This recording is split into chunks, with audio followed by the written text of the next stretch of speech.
창세기 25장 12절에서 13절까지 보겠습니다.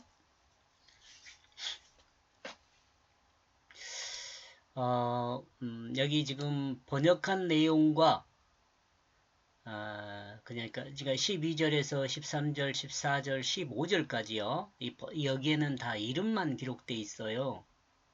근데 이 번역한 내용에서 약간의 무리가 있을 수 있습니다. 제 번역이 이 해석이 또 번역은 뭐 문제가 없을 걸로 이해합니다만은 해석에 있어서는 약간의 그 논리적 비약 또는 뭐 좀 오버한 해석 이런 것이 있을 수 있음을 미리 말씀드립니다. 다만 제가 이와 같이 해석하고 있는 것은 설명하고 있는 것은 또한 하나님 말씀은 인간을 구원하기 위한 말씀으로 지금 현재의 그리스도인에게도 동일하게 말씀하고 있다고 보기 때문에 인간을 구원하기 위해서 이 말씀을 통해서 하나님은 어떤 의미를 전달하고 있는가에 대해서 생각하다 보니까 이와 같은 설명이 나왔다는 것을 미리 말씀드립니다. 12절 그러므로 이것은 아브라함의 아들 이스마엘의 자손이다. 사라의 여종 애굽 여인 하갈이 아브라함에게 낳게 한 이스마엘을 설명하는 거죠. 아브라함의 죽음과 함께 첩인 그두라의 아들들도 동방으로 떠났습니다. 사라의 죽음은 기록되어 있지만 그두라의 죽음은 기록이 없습니다. 또한 사라의 여종 하갈의 죽음도 기록이 없습니다. 성경의 여성의 출생은 야고보 딸 디나 외엔 대부분 기록이 없습니다. 그리고 사라와 리브가의 유모 드보라를 제외한 여성의 죽음에 대해서는 거의 기록을 아직은 발견하지 못했습니다. 사라의 여종인 하갈은 아브라함 아들 이스마엘을 낳았습니다.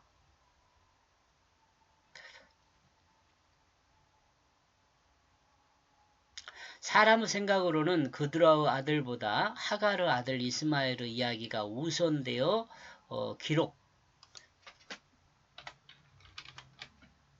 되어야 한다는 생각을 가질 수 있습니다. 그러죠?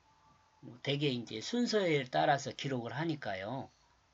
그러나 아브라함의 자손들 중 가장 나중에 기록되어 있는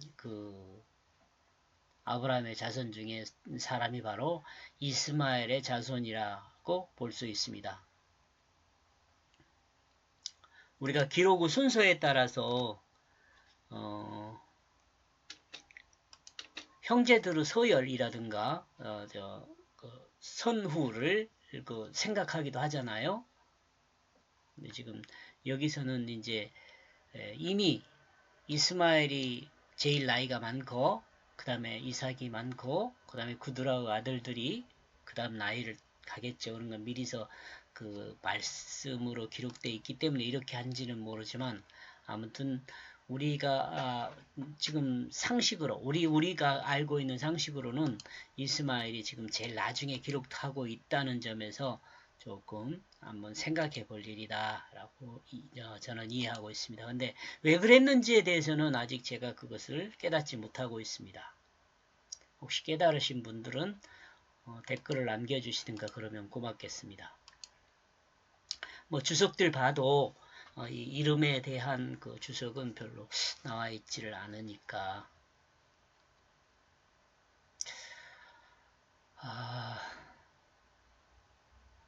근데 이 기록은 이 기록은 이스마엘의 그 출생에 대해서 다시 한번 간략하게 기록한 내용으로 생각해 볼 수도 있죠.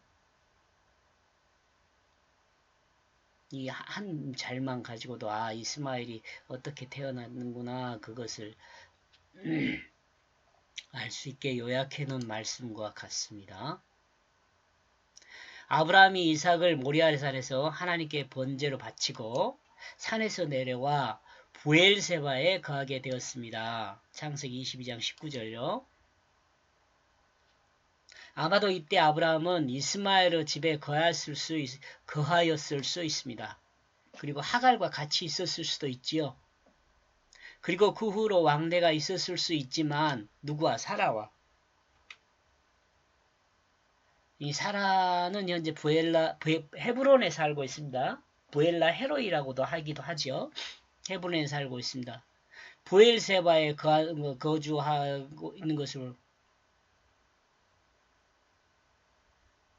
사라가 있는 부엘라 헤브론보다는 부엘세바에 거주한 것으로 보입니다. 누가요? 아브라함이요. 이 내용은 앞에서 언급한 바 있습니다.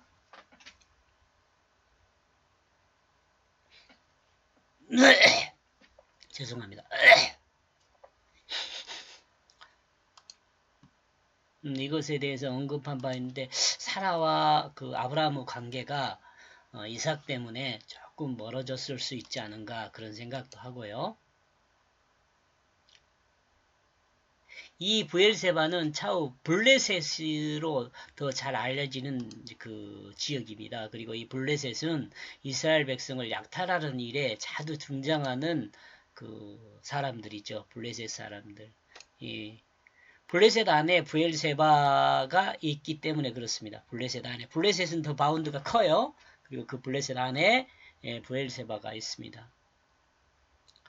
블레셋이란 말은 밑에서 말하고 있는 것처럼 굴러다니는, 이주하는 이라는 의미를 갖고 있어요. 그 부엘세바는 약속의 우물, 일곱 우물이라는 의미를 갖고 있고요. 이 시대에도 블레셋은 이스라엘과 갈등이 계속되고 있죠. 여러분이 아는 것처럼.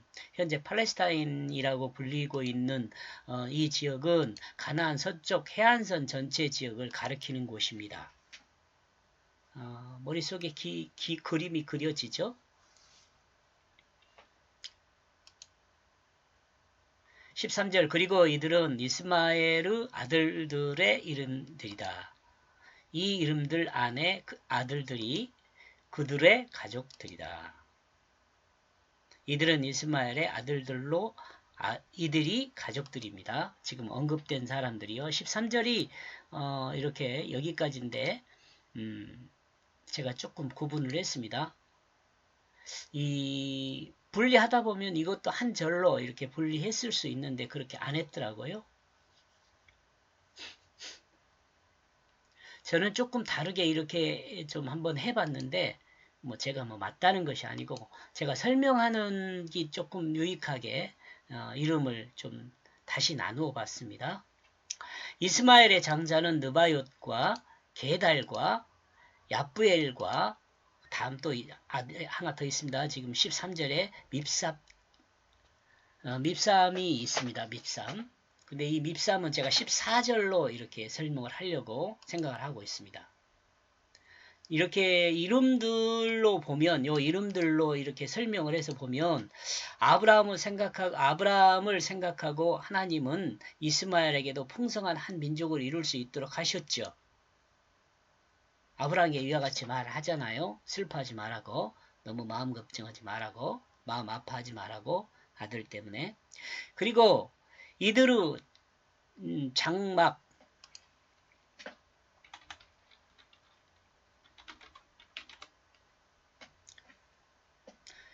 그리고 이들의 장막은 이삭과 구별되게 아마도 거무스레한 장막을 치고 살았을 수 있습니다. 이렇게 거무스레하다는 말을 한 것은 이 게달이라는 의미가 피부가 검은 것과 그 장막이 검은 것을 드러내는 거거든요. 피부가 검지는 않았을 것 같아요. 그러죠? 아마도. 근데 이제 피부도 검었을 수도 있어요. 왜냐하면 그 이스마엘이 장가들한테 애굽 사람하고 결혼을 하잖아요. 그러니까 아마 어머니의 모계의 유전을 받았다면 검은색일 수도 있어요. 그러니까 아마 저기 피부도 검은색이고 장막도 검은색으로 있었을 수 있습니다.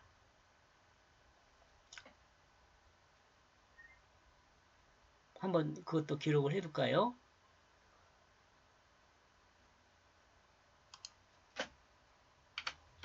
또한 이스마엘의 아내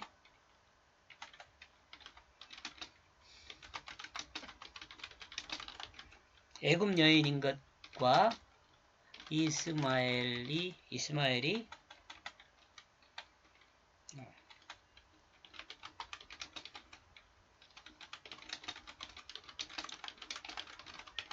하갈의 아들인 것을 생각하면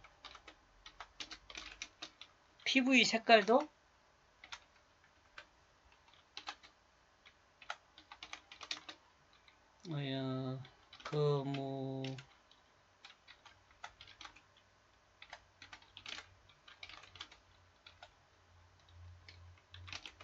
거무스름 할 수 있죠.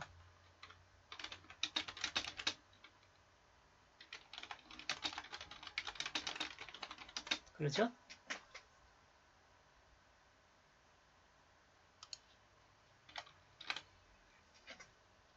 거무스름 할 수 있다. 이렇게 생각해 볼 수 있어요.